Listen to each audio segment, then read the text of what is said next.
इस बीच मध्य प्रदेश के बुरहानपुर में एक सरकारी स्कूल के मिड डे मील के लिए लाए गए गेहूं और चावल में कचरा मिलने का दावा किया गया। स्कूल में पढ़ने वाले बच्चों के परिवार वालों ने पिछले 4 महीनों से वहां खराब चावल और सड़े हुए गेहूं लाए जाने का आरोप लगाया और इसीलिए उन्होंने स्कूल पहुंचकर हंगामा किया। इस दौरान उनकी उस स्कूल के प्रिंसिपल से बहस भी हो गई। वहां इकट्ठा हुए लोगों ने आरोप लगाया कि उन्होंने राशन विक्रेता के साथ मिलकर मिड डे मील के लिए लाए गए राशन में घोटाला किया। वहां गेहूं से भरी एक बोरी में पड़ा कचरा साफ साफ नजर आया। उस बोरी से जितना भी गेहूं निकाला गया पूरा का पूरा खराब दिखाई दिया और इसके बाद तो वहां मौजूद लोग और भड़क गए। उन्होंने दोबारा उस स्कूल के प्रिंसिपल से बहस शुरू कर दी। उन्होंने आरोप लगाया कि ये पहली बार नहीं हुआ जब स्कूल में खराब गेहूं और चावल आए हों। ये 2-4 महीने से हो रहा है काम, गेहूं भी खराब आ रहा है, चावल भी खराब आ रहा है। उन्होंने दावा किया कि वहां परोसे जाने वाले मिड डे मील को खाने के बाद उनके बच्चे कई बार बीमार पड़ चुके हैं। मिड डे मील का विरोध कर रहे लोगों ने जिला शिक्षा अधिकारी से उस स्कूल के प्रिंसिपल और राशन विक्रेता के खिलाफ कार्रवाई की मांग की। लेकिन सरकारी स्कूलों में खराब मिड डे मील परोसे जाने का ये कोई इकलौता मामला नहीं था। छत्तीसगढ़ के गरियाबंद में भी खराब मिड डे मील खाने की वजह से 11 छात्राओं के बीमार होने का आरोप लगाया गया और उनमें कुछ छात्राओं की तबीयत इतनी बिगड़ गई कि उन्हें अस्पताल में भर्ती करवाना पड़ा। आरोप लगाया गया कि मिड डे मील का खाना खाते ही किसी के पेट में दर्द शुरू हो गया और कोई चक्कर आने की वजह से बेहोश हो गया। इसके बाद आनन फानन में उन्हें इलाज के लिए अस्पताल ले जाया गया। स्कूल में मध्याह्न भोजन खाने से तबीयत खराब हुई।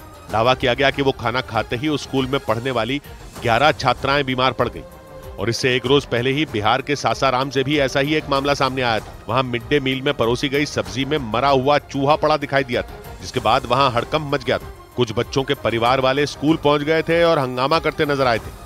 उन्होंने आरोप लगाया था कि उस खाने को खाने से उनके बच्चों की तबीयत बिगड़ गई। मामले की जानकारी मिलते ही शिक्षा विभाग की एक टीम भी उस स्कूल में पहुंचकर जांच में जुट गई थी। सौभाग्य की एक बात यह कि मिड डे मील कोई खैरात नहीं है, ये ड्यूटी है हमारी, पूरे समाज की, पूरे देश का फर्ज है। लेकिन 20 साल से ज्यादा हो गए और हमारे अधिकारी इसका सिस्टम ही सेट नहीं कर पाए। किसी एक राज्य की बात नहीं है, कभी बिहार, कभी मध्य प्रदेश, कभी छत्तीसगढ़, कभी कोई राज्य, ऐसी खबरें आती हैं कि रूह कांप जाती है, लेकिन अधिकारियों को शर्म तक नहीं आती। कल बिहार में खाने में मरा हुआ चूहा निकल आया, आज छत्तीसगढ़ में बच्चे बीमार हो गए, मध्य प्रदेश में बोरियों में कचरा भरा हुआ। गरीबों के बच्चे हैं तो इनको कुछ भी खिला देंगे क्या? 20 साल से ज्यादा हो गए और जब से स्कीम शुरू हुई है तब से यह कहानी चली आ रही। कुछ साल पहले बिहार में 22 बच्चे मर ही गए थे, जान चली गई थी, तब भी यही हाल चला आ रहा है। पता नहीं क्या जांचें होती हैं, पता नहीं क्या एक्शन लिए जाते हैं, पता नहीं किन पर कार्रवाई होती है कि कोई अधिकारी डरता ही नहीं है। हरियाणा हो, यूपी हो, तमिलनाडु हो, कौन सा ऐसा राज्य है जहां से मिड डे मील में कभी चूहा, कभी छिपकली, कभी कूड़ा करकट मिलने की कहानी ना आई? लेकिन फिर भी यह क्यों होता रहता है? एक तो पहले ही सरकारी स्कूलों का जो हाल है वो सबके सामने है। कहीं छत गिर जाती है, कहीं टीचर शराब पीकर सो रहे होते हैं। सारे सरकारी स्कूलों में ना भी होता हो ऐसा, लेकिन गांव के स्कूलों का तो बुरा हाल रहता ही है। लेकिन गरीबों के बच्चों के लिए और कोई साधन ही नहीं छोड़ा हमने जीवन में आगे बढ़ने का। इनके बच्चों को अगर पढ़ लिख कर अपनी जिंदगी, अपने मां बाप की जिंदगी से बेहतर बनानी है तो उनको गांव देहात के सरकारी स्कूलों में ही जाना पड़ता है। और बहुत से बच्चे तो इतनी गरीबी को घर में देखते हुए आते हैं कि स्कूल में मिलने वाला मिड डे मील ही उनके लिए स्कूल आने की वजह होती है। मां बाप भी तो अपने बच्चे को इसलिए भेजते हैं कि वो कुछ पढ़ लिख ले तो गरीबी से बाहर निकले, नहीं तो उनको भी लालच रहता है कि बच्चे से कुछ छोटा मोटा काम ही करवा लें ताकि घर में 2 पैसे आ जाएं। ऐसे में मिड डे मील एक बहुत बड़ी राहत देता है।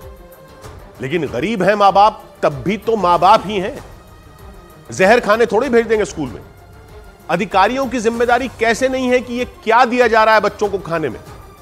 अधिकारी अपने बच्चों को देंगे ऐसा खाना? कचरा देंगे? सब्जी में मरा हुआ चूहा आपके बच्चे को कोई दे दे तो सोचिए आप क्या करेंगे? तो यह पब्लिक के पैसे से गरीबों के बच्चों को क्या दिया जा रहा है और कौन चेक कर रहा है? यह सब क्या चेक किया जा रहा है?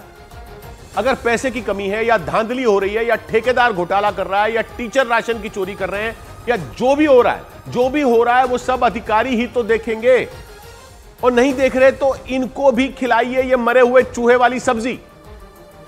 किस बात के शिक्षा विभाग खोल रखे हैं जब ये तक नहीं देख रहे कि ये हो क्या रहा है? कोई एहसान कर रहे हैं क्या?